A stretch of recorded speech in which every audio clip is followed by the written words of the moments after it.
High বন্ধুরা, sheep সফটের পক্ষ থেকে আমি শিপন কর্মকার আপনাদেরকে জানাই স্বাগতম। তো এর আগের পর্বে আমরা রেক্ট্যাঙ্গেল নিয়ে দেখেছিলাম এসবিজি এর। তো এই পর্বে আমরা এসবিজি রাউন্ড নিয়ে দেখব। তো এরকম একটি রেক্ট্যাঙ্গেল তৈরি করে তারপর কিভাবে এটিকে রাউন্ড দিতে হয়। এই যে এই কোনাগুলোতে, এই যে দেখুন এদিক দিয়ে রাউন্ড নেই, তবে এই কোনাগুলোতে আমরা রাউন্ড করব কিভাবে, এটা দেখব আজকে। তো চলুন আমরা কাজ স্টার্ট করি। আমাদের যে ফোল্ডার আছে সেখানে গিয়ে আমরা একটি ফোল্ডার তৈরি করে ফেলি। তো এখানে আমরা 27 নামে একটি ফোল্ডার তৈরি করি।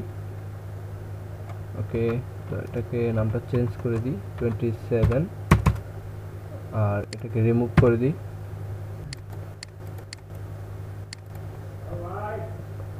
আচ্ছা, আমরা এইটুকু করেছিলাম, এখন আমরা এটাকে রিমুভ করে দিই, তারপর এটাকে 27 করি। আচ্ছা, আমাদের এসবিজি নিয়ে কাজ করতে হলে সবসময় আমরা জানি যে কি লিখতে হবে, এসবিজি। তো এসবিজিকে আবার ইন্ট করে দিতে হবে। তারপর এটা উইট দিতে হবে। আমরা 200 দিলাম বা 400 দিই। হাইট এখানে আমরা 100 দিলাম। ওকে, তো এখন আমাদের এখানে আরেকটা ট্যাগ নিতে হবে, RECT, তারপর এটাকে শেষ করতে হবে। তারপর এখানে আবার উইট দিতে হবে। উইট কত দিয়েছি, উপরে 400 আর নিচে হাইট 100। ওকে, তো এখন আমাদের কি করতে হবে, এখানে দেখি আমাদের উইট নেওয়া হয়েছে। আচ্ছা, ওইটা থেকে কম নেওয়া হয়েছে এখানে কেন, আমরা এখান থেকে দেখি। চলুন আমরা যদি উপরের মতো করে দিই, দেখি কি হয়। 400 দিলাম, যে পুরোটা পেয়ে যাচ্ছে। তারপর এখান থেকে আমরা 180, তো আমরা 180 নিলাম। আচ্ছা, কি হচ্ছে একটু দেখতে পাচ্ছেন, এই যে দেখুন এটা সমান সমান হয়ে যাচ্ছে।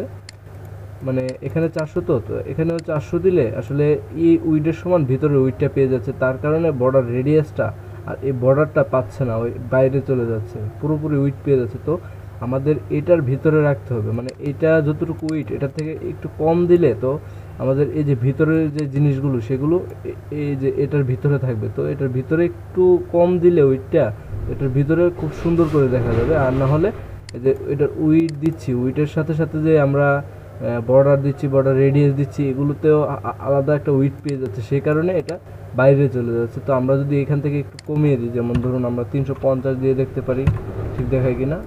350 দিয়ে দিলে মোটামুটি ঠিক দেখায়। তো আমরা এখানে আরও 50 কমিয়ে দিই, দেখুন এখানে খুব ঠিকঠাক আছে সব দিক দিয়ে। তো আমরা এদিক থেকে 30 কমিয়ে দিই, 50 দিয়ে দিই, দেখুন এখন কিন্তু সব দিক দিয়ে একদম 100-এ 100 আছে। তো চলুন আমরা এখন স্টার্ট করি। আমরা এর আগে যেভাবে সার্কেল তৈরি করেছিলাম, এখন এটাতে সেমভাবে আমরা কাজ করে এটাকে গোল করব। তো সার্কেলে কিভাবে করেছিলাম, আমরা এক্স নিয়েছিলাম, এক্স 50 দিয়েছিলাম, তারপর ওয়াই দিয়েছিলাম, তারপর RX 20, তারপর RX ওয়াই, এটা নিয়ে দেখিনি আমরা, এটা নতুন। তো চলুন আমরা ওরা যেভাবে দিছে সেভাবে দিয়ে করি। তো তারপর আপনারা প্র্যাকটিস করবেন, কোনটা চেঞ্জ করলে কি হচ্ছে সেটা দেখে নেবেন। তো চলুন আমরা এখানে আমাদের উইডটাও কমিয়ে দিই। আচ্ছা, উইডটা আপাতত থাক এখানে, আমরা আগে কালার দিই। এখানে কালার কি হবে, এখানে স্টাইল দিতে হবে।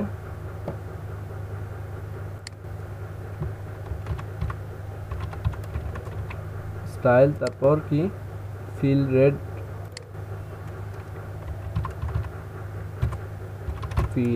দিলাম, তারপর তারপর স্ট্রোক ব্ল্যাক, তারপর স্ট্রোক উইড দিতে হবে।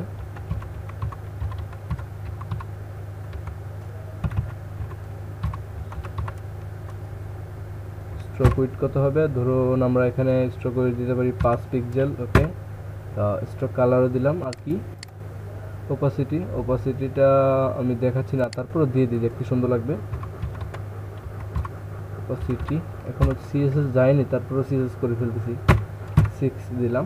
এগুলো নিয়ে আমরা পরে আলোচনা করব, ওপাসিটি কী কাজে লাগে, কোনটা কী কাজে লাগে। তো এগুলি CSS এর, তো তার কারণে এখন এত কিছু বুঝিয়ে বলতেছি না।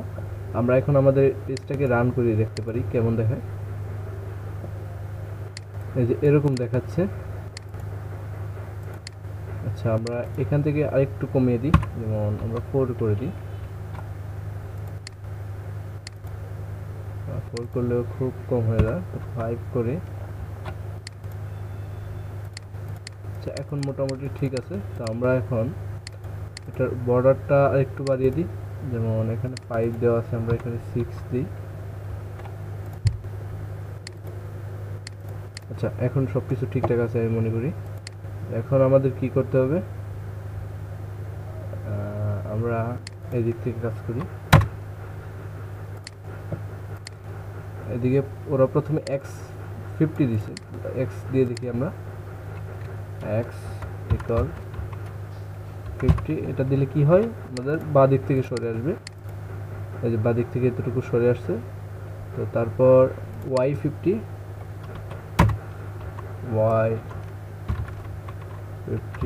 এটা দিলে কি হবে, উপর থেকে 50 পিক্সেল নিচে নেমে আসবে। আচ্ছা তো এদিক থেকে জায়গাগুলো সমস্যা হচ্ছে কি, আপনার উপর থেকে এতটুকু নিচে আসছে, তো ওর উইডের মধ্যে আসছে কিন্তু নিচে যাচ্ছে না। তো সেটা কিভাবে ঠিক করে দেয়, এখান থেকে দেখি এক্স আর ওয়াই দিয়ে, আমরা আর ওয়াই দিয়ে দেখি কি হয়। আর ওয়াই 20, এখন সেভ করে রিফ্রেশ করি। আচ্ছা আর ওয়াই দেওয়াতে এদিক দিয়ে আপনার রেডিয়াস পেয়ে গেছে। তারপর আর এক্স দিতে হবে,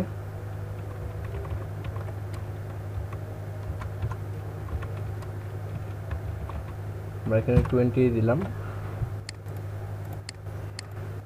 আচ্ছা এদিক থেকে এটা সরে গেছে, তো আমরা এখানে যদি ওভারফ্লো, আমি একটা এখানে সিএসএসটা দিয়ে দেখি, ওভারফ্লো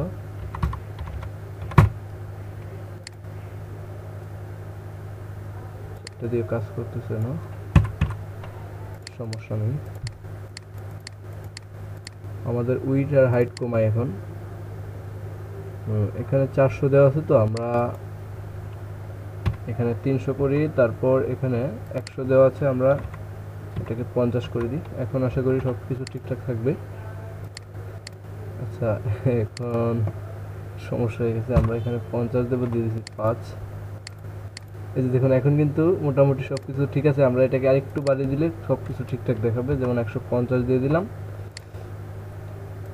দেখুন এখন কিন্তু কোনো সমস্যা নেই, একটা এরকম রেক্ট্যাঙ্গেল তৈরি হয়ে গেছে। আমরা চাইলে এটার উইড আরও বাড়াতে পারি, যেমন এখান থেকে আমরা এটাকে 200 করে দিই, 200 করে দিলাম, আর এখানে আমরা 150 করে দিলাম। এখন দেখুন খুব সুন্দরভাবে দেখাবে, দেখুন।